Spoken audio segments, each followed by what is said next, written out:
శ్రీమద్భగవద్గీత 10వ అధ్యాయము విభూతి యోగః 32వ శ్లోకం. సర్గాణాం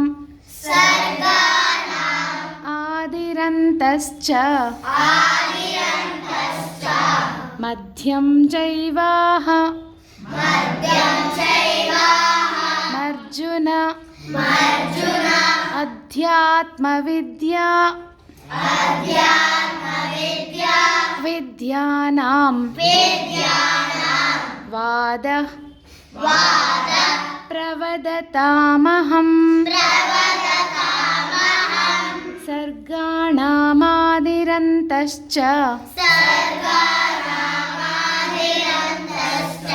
మధ్యం చైవాహమర్జున అధ్యాత్మవిద్యా విద్యానాం వాదః ప్రవదతామహం.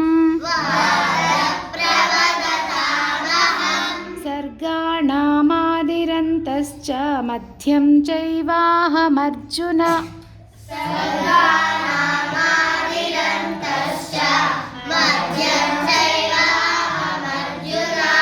అధ్యాత్మవిద్యా విద్యానాం వాదః ప్రవదతామహం.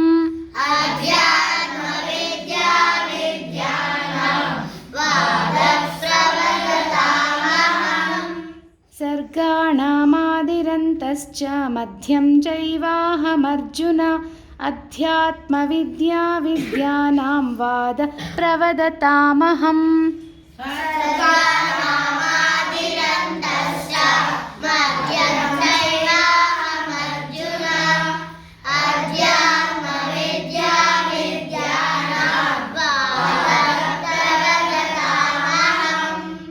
జై శ్రీరామ్.